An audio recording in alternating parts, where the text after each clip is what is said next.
नमस्कार साथियों, प्रणाम। मैं उमेश। साथियों, कोरोना का माहौल है और कोरोना के माहौल में शुद्धिकरण पर बेहद ध्यान देने की ज़रूरत है। और आज फिर से, क्योंकि हमारे शहर में, जहां मैं रहता हूं, हमारे शहर जावरा में भी कोरोना का आगमन हो चुका है, इसलिए शुद्धिकरण आवश्यक है। साथियों, कोरोना असुर से हमें डरना नहीं है। कोरोना असुर से लड़ने के लिए हमारे ऋषि मुनियों ने, हमारे प्राचीन परंपराओं ने और हमारे धर्म ग्रंथों में पर्याप्त हथियार मौजूद है। उन हथियारों को हमें अपनाना है और इस कोरोना रूपी असुर को हरा कर रहना है। तो साथियों, उन्हीं हथियारों में से एक प्राकृतिक चिकित्सा, आयुर्वेद और उसी से निकले पंचकर्म, षटकर्म और उसमें शामिल जलनेति। जी हाँ साथियों, जलनेति। साथियों, वर्तमान में हमारे श्वसन तंत्र, हमारे गले की नली, हमारे सांस लेने का जो मार्ग है, उसका शुद्धिकरण बेहद ज़रूरी है। साथियों, आप प्रयास कीजिए, आप सीखने की कोशिश कीजिए। आपसे नहीं होता है तो आप मुझे बुलाइए, मैं आपके साथ करूँगा। तो साथियों, आज फिर से हम अभ्यास करने वाले हैं एक विधि जो हमारे श्वसन तंत्र के लिए, हमारे नासिका तंत्र के लिए, हमारे पूरे मस्तिष्क के लिए जो बहुत फ़ायदेमंद है। और इसको करने से हमारा इम्यूनिटी सिस्टम भी बढ़ता है, हमारे रोग प्रतिरोधक क्षमता में भी वृद्धि होती है। तो साथियों, ये है जल नीति। साथियों, जल नीति क्या है?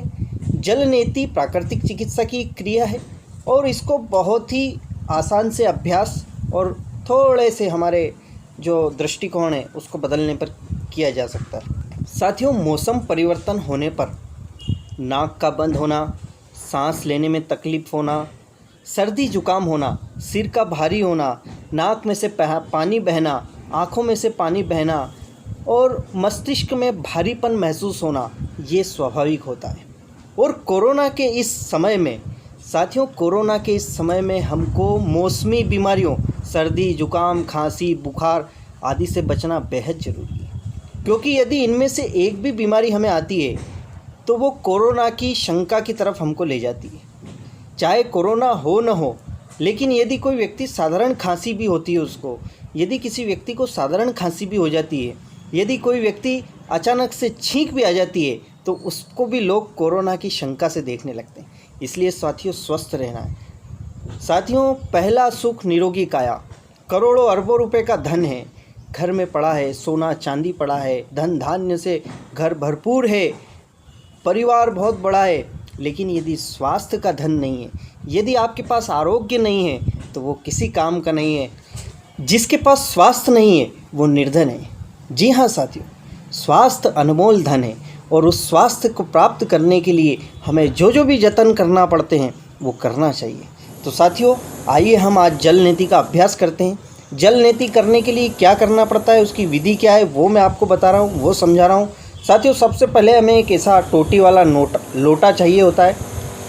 ये लोटा प्लास्टिक का हो सकता है, तांबे का हो सकता है, पीतल का हो सकता है, सोने का हो सकता है, चांदी का हो सकता है, किसी भी धातु का हो सकता है, लेकिन ऐसा टोटी वाला लोटा चाहिए। उसके अलावा हमें जो है कुनकुना पानी करना होता है।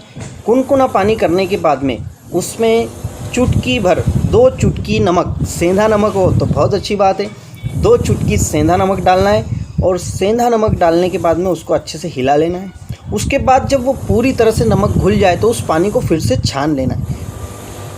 एक कण भी गंदगी का, धूल का उसमें नहीं रहना चाहिए। पानी को छानने के बाद में साथियों, उसको लोटे में भरना है। ऐसे लोटे में आप भर लीजिए, उसको ये वाला हिस्सा यहाँ तक भर लीजिए।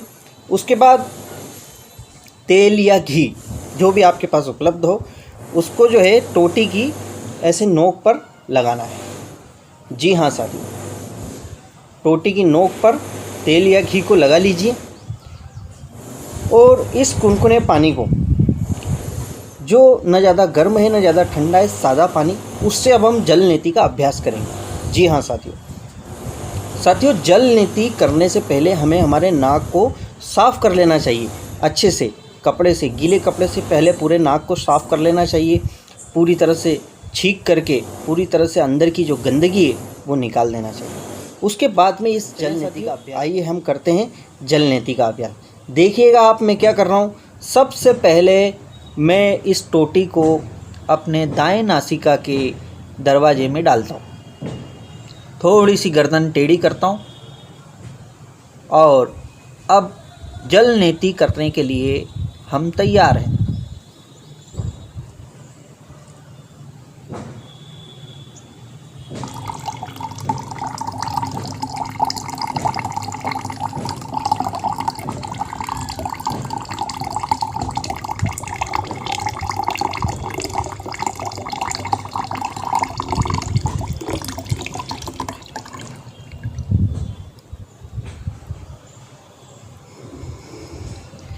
इसी तरह साथियों दूसरे नाक से भी कर सकते हैं, लेकिन उसके पहले हमें इस टोटी को साफ़ कर लेना चाहिए। एक चाहे हमारा ही नाक है, लेकिन एक नाक से दूसरे नाक में ले जाने से पहले भी हमें इसको साफ़ करना चाहिए। और साफ़ करने के बाद में एक बार नाक की सफाई करें, उसके बाद फिर से इस पर घी लगाएं, घी या तेल लगाएं और अब दूसरे नासिका से हम करने के लिए तैयार हैं।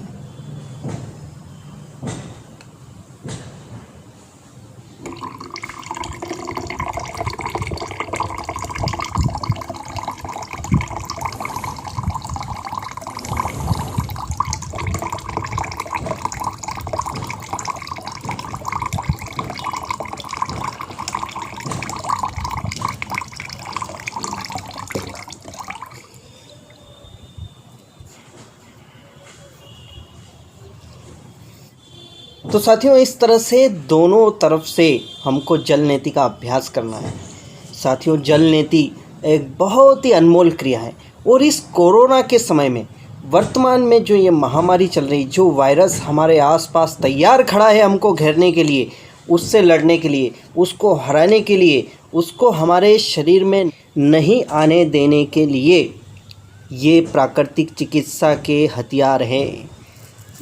साथियों भारत सरकार, हमारे देश के प्रधानमंत्री नरेंद्र मोदी जी ने आयुष मंत्रालय के थ्रू जो सुझाव दिए हैं उनको भी हमें अपनाना है और उनके साथ में ये प्राकृतिक चिकित्सा की क्रियाएं हमारे जीवन में शामिल हो जाए, हमारे आचरण में शामिल हो जाए, इनका हमें प्रयास करना है। अब साथियों जल नेति के फ़ायदे बहुत सारे, आप पता ही है, आप इसको नेट पर सर्च कर सकते हैं, आप इसको सर्च कीजिए, इसके काफ़ी फ़ायदे।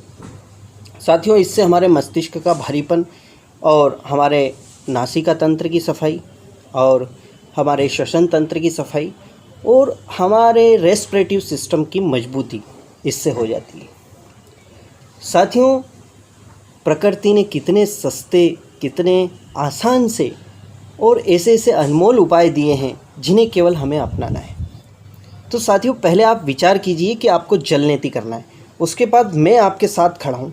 आपको जहाँ भी इसका अभ्यास करना होगा आप मुझे याद कीजिए, मैं आपको इसका अभ्यास करवाऊँगा और आपके श्वसन तंत्र की सुरक्षा करने के लिए मेरे स्तर पर जो प्रयास हो सकते हैं वो मैं करूँगा।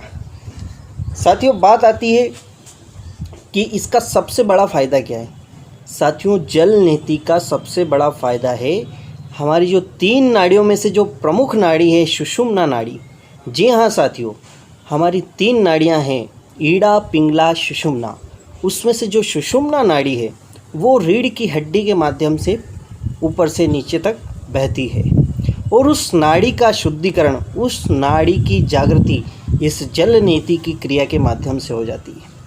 तो साथियों बिना किसी देरी के हमें जल नेति का अभ्यास करना है और जल नेति के साथ साथ हमारे शरीर के अनेक मलों, साथियों जल नेति हमारे शरीर का मल बाहर करती है, तो इसके साथ में ऐसी जो भी विधियां हैं जो हमारे शरीर से मल को बाहर करे उनको अपनाइए। स्वस्थ रहिए, आनंद लीजिए, निर्भय रहिए, स्वस्थ रहिए, जीवन का आनंद लीजिए। धन्यवाद, प्रणाम।